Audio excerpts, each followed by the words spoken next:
les pharisiens, hypocrites que vous êtes, parce que vous fermez aux hommes le royaume des cieux.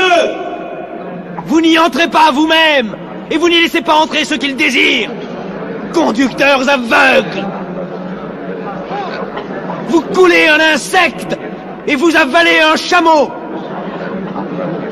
Vous pliez devant la lettre de la loi, et vous trahissez le cœur de la loi. Justice, miséricorde, fidélité. Vous ressemblez à des sépulcres blanchis, qui paraissent beaux au dehors, mais qui au-dedans sont pleins d'ossements, de morts et de toutes espèces d'impuretés. Vous voyez ces pierres? Eh bien, je vous le dis en vérité, il ne restera pas ici pierre sur pierre qui ne soit renversée.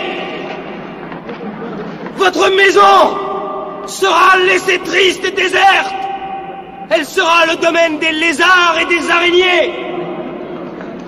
Serpents, race de vipères, comment échapperez-vous au châtiment de la géhenne?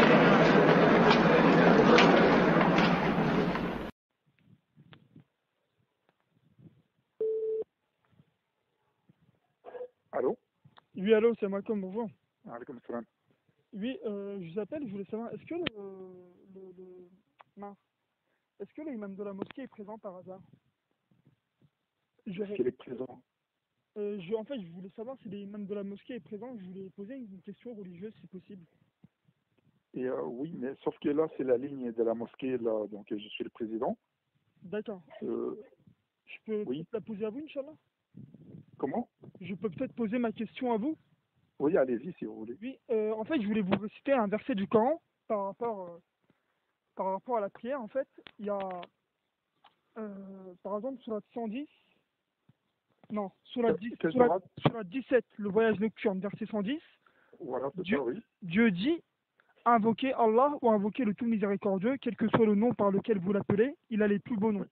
Et dans ta salate, pendant la salate, quoi, ne récite Oui. pas à voix haute, ne l'y abaisse pas trop, mais cherche le juste milieu entre les deux. Juste bien. Tout à Et fait. donc, je voulais savoir pourquoi aujourd'hui, dans beaucoup de mosquées, dans les hadiths, etc., on nous explique qu'il y a des prières qu'il faut faire à voix haute et d'autres à voix basse, alors que le Coran dit l'inverse. Non, c'est pas l'inverse. Hein. Ben, il nous dit... C'est-à-dire, là, donc, là, oui, non, mais attendez, parce qu'il y a deux choses. Mhm. Donc, là, quand il s'agit de prières individuelles, hein, il y a la prière en groupe. Quand vous êtes seul, vous m'entendez? Ouais, je vous écoute, je vous écoute. Oui. Quand vous êtes seul, donc en ces moments, vous faites la prière, c'est-à-dire à voix entre les deux, oui, quand vous êtes seul. Mais quand il s'agit d'une prière en groupe, là, donc il y a la prière nocturne, c'est-à-dire celle le Fajr, le Maghreb et l'Aïcha, celle-là à haute voix. Excusez-moi. Mais là, la verset, c'est quand vous êtes seul. D'accord, excusez-moi, mais c'est coranique tout ça, les versets. Il y a des versets du Coran qui disent qu'il faut faire la prière à voix haute et l'autre à voix basse? Non, mais, déjà, donc là, pour comprendre, alors il faut savoir que donc tout, ça n'a pas été mentionné dans le Coran. Est-ce que c'est mentionné dans le Coran, par exemple, que le Maghreb, 3 rakats? Bah pourtant, Dieu dit que c'est un livre minutieusement détaillé, le Coran. Non, mais attendez, répondez à la question. Ce n'est pas marqué 3 rakats. Ce n'est pas marqué qu'il a Aïcha 4 rakats. Non, il n'y a pas marqué.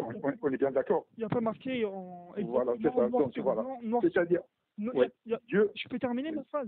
Il n'y a pas marqué noir sur blanc qu'on ne doit pas faire les prières, mais c'est quand même expliqué à quelle période de la journée les faire, etc. C'est pas expliqué le nombre de rakats exact, mais ça nous dit... Voilà, c'est ça. Justement. Ça nous dit à quelle période de les faire. Oui. Donc, le prophète, après, sallallahu alayhi wa sallam, c'est lui, comme celui qui a reçu la révélation, donc c'est celui qui nous a montré comment on fait la prière et combien de rakats. Oui, parce que le Coran, il ne va pas vous mettre vraiment tous les détails. Vraiment, en ce moment, il faut faire comme la Bible, il faut 66 livres en ce moment. Il faut quoi? Donc, la Bible, il y a 66 livres. Oui. Enfin, je ne sais pas combien de livres exactement. Oui, si, c'est bon. Alors, Allah subhanahu wa ta'ala, donc, il nous a prescrit, par exemple, le jeûne, le siyam, et après, le prophète nous a montré comment jeûner. Il nous a prescrit le zakat, et le prophète nous a montré ça.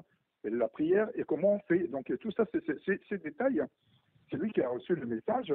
C'est comme, par exemple,